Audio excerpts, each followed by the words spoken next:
ഈ മഴക്കാലത്ത് പല അമ്മമാർക്കുമുള്ള ഒരു പരാതിയാണ്, എൻ്റെ കുട്ടിക്ക് എപ്പോഴും പനിയാണ്, എപ്പോഴും ജലദോഷമാണ്, ചുമയാണ്, ഹോസ്പിറ്റലിൽ നിന്ന് കൊണ്ടുവരാൻ നേരമില്ല എന്നാണ് പറയാറുള്ളത്. എന്തുകൊണ്ടാണ് എപ്പോഴും കുട്ടികൾക്ക് പനിയും ജലദോഷവും മാറി മാറി വരുന്നത്? പലപ്പോഴും അവരുടെ പ്രതിരോധശേഷി കുറഞ്ഞതുകൊണ്ടാണ് ഇങ്ങനെ സംഭവിക്കുന്നത്.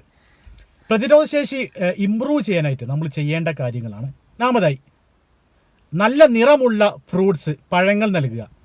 ഫോർ എക്സാമ്പിൾ ഓറഞ്ച്, പപ്പായ, മാങ്ങ, നെല്ലിക്ക പോലെയുള്ള പഴങ്ങൾ അവരിൽ പ്രതിരോധശേഷി കൂട്ടും.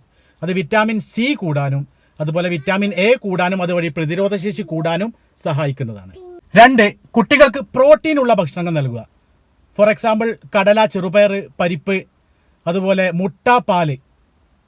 പ്രോട്ടീൻ നമ്മുടെ ശരീരത്തിൽ പ്രതിരോധശേഷി കൂട്ടുന്ന ഒരു ഘടകമാണ്. 3, കുട്ടികളെ കൈ ഇടയ്ക്കിടെ വാഷ് ചെയ്യിപ്പിക്കുക. സോപ്പിട്ട് തന്നെ ഭക്ഷണത്തിന് മുമ്പും ശേഷവും കൈ കഴുകാൻ ശീലിപ്പിക്കുക. പുറത്തുനിന്ന് കളിച്ചു വന്നാൽ ഉടനെ തന്നെ കൈ നന്നായിട്ട് വാഷ് ചെയ്യാൻ പറയുക. കാരണം 80% രോഗങ്ങളും കയ്യിലൂടെയാണ് വരുന്നത്. നിങ്ങളെ കുട്ടികളെ ഇളം വെയിൽ കൊണ്ട് പുറത്ത് കളിപ്പിക്കാൻ ശീലിക്കുക. അത് വിറ്റാമിൻ ഡി കൂട്ടുകയും പ്രതിരോധശേഷി കൂടാൻ സഹായിക്കുകയും ചെയ്യും. അവസാനമായി, നിർബന്ധമായും കുട്ടികളെ 8 മണിക്കൂർ ഉറങ്ങാൻ നിർബന്ധമായിട്ടും ശീലിക്കുക.